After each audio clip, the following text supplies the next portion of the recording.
Sir ಅದೇ ಹುಬ್ಬಳ್ಳಿ ಧಾರವಾಡದಲ್ಲಿ ಅನುಮತಿ ಇಲ್ಲದೆ ಸ್ಪಾಗಳನ್ನು ನಡೆಸ್ತಾ ಇದ್ದಾರೆ ಸರ್, ಇದ್ರ ಬಗ್ಗೆ ಸರ್. ಈಗ ಹುಬ್ಬಳ್ಳಿ ಧಾರವಾಡ ವ್ಯಾಪ್ತಿಯಲ್ಲಿ ಏನಂತ ಹೇಳಿದ್ರೆ ಅರೌಂಡ್ 20 ಸ್ಪಾಗಳಿಗೆ ನಾವು ಲೀಗಲ್ ಪರ್ಮಿಷನನ್ನು ಇಶ್ಯೂ ಮಾಡಿದ್ದೀವಿ. ಅದ್ರ ಜೊತೆಗೆ ಕಳೆದ ಒಂದೂವರೆ ವರ್ಷದಿಂದ ಯಾವುದೇ ರೀತಿಯಾಗಿ ಹೊಸದಾಗಿರ್ತಕ್ಕಂಥ ಸ್ಪಾಗಳಿಗೆ ನಾವು ಅನುಮತಿ ಕೊಟ್ಟಿಲ್ಲ. ಈಗ ಪೊಲೀಸ್ ಕಮಿಷನರ್ ಅವರು ಹಾಗೂ ನಾವು ಸೇರಿ ಒಂದು ಮೀಟಿಂಗ್ ಮಾಡಿಕೊಂಡು ಮುಂದೆ ಏನಾದರೂ ಅದನ್ನು ಕೊಡಬೇಕಂತಕ್ಕಂಥದ್ರ ಬಗ್ಗೆ ಇನ್ನೂ ಡಿಸಿಷನ್ ತೊಗೊಂಡಿಲ್ಲ. ಅದ್ರ ಬಗ್ಗೆ ಮುಂದೆ ಡಿಸಿಷನ್ ತೊಗೊತೀವಿ.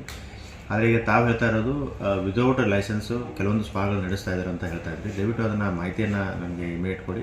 ನಾವು ಡೆಫಿನೆಟಾಗಿ ನಮ್ಮ ಮಹಾನಗರ ಪಾಲಿಕೆಯಿಂದ ಅದನ್ನು ವೆರಿಫೈ ಮಾಡ್ತೀವಿ. ವೆರಿಫೈ ಮಾಡಿ ಅದ್ರ ಬಗ್ಗೆ ಕ್ರಮ ಕೈಗೊಳ್ತೀವಿ. ಡೆಫಿನೆಟ್ಲಿ ಆ ಥರ ಯಾವುದೂ ಅವಕಾಶ ಇಲ್ಲ, ಅದ್ರ ಬಗ್ಗೆ ಕ್ರಮ ಕೈಗೊಳ್ತೀವಿ. ಅದನ್ನು ಹೊರತುಪಡಿಸಿ ಈಗ ನಮ್ಮ KMC ಆ್ಯಕ್ಟ್ ಪ್ರಕಾರ ಹಾಗೂ ಪೊಲೀಸ್ ರೂಲ್ಸ್ ಆ್ಯಂಡ್ ರೆಗ್ಯುಲೇಷನ್ಸ್ ಪ್ರಕಾರ ಯಾವುದೇ ಸ್ಪಾಗಳಿದ್ರೂ ಸಹಿತ ಅಲ್ಲಿ ಏನು ಪರ್ಮಿಷಬಲ್ ಇದೆ ಅದನ್ನು ಮಾತ್ರ ಮಾಡ್ತಕ್ಕಂಥದ್ದು. ಈಗಾಗಲೇ ನಾನು ಇದ್ರ ಬಗ್ಗೆ ಪೊಲೀಸ್ ಇಲಾಖೆ ಅಧಿಕಾರಿಗಳೊಂದಿಗೆ ನಾನು ಕಳೆದ ಬಾರಿಗೆ ಡಿಸ್ಕಸ್ ಮಾಡಿದಾಗ ಏನಂತ ಹೇಳಿದ್ರೆ ಡೆಫಿನೆಟ್ಲಾಗಿ ಇದನ್ನು ನಾವು ಡ್ರೈವ್ ತೊಗೊತೀವಿ. ಆ ಥರ ಏನಾದರೂ ಇದ್ದರೆ ದಯವಿಟ್ಟು ನಮಗೆ ಶೇರ್ ಮಾಡಿ. ಡೆಫಿನೆಟಾಗಿ ಅಂಥ ಸ್ಪಾ ಮಾಲೀಕರ ಮೇಲೆ ಆ್ಯಕ್ಷನ್ ಆಗುತ್ತೆ. ಪ್ಲಸ್ ಸ್ಪಾ ಲೈಸೆನ್ಸ್ ಸಹಿತ ರದ್ದು ಮಾಡ್ತೀವಿ, ಪ್ಲಸ್ FIR ಸಹಿತ ನಾವು ಬುಕ್ ಮಾಡಿಸ್ತೀವಿ.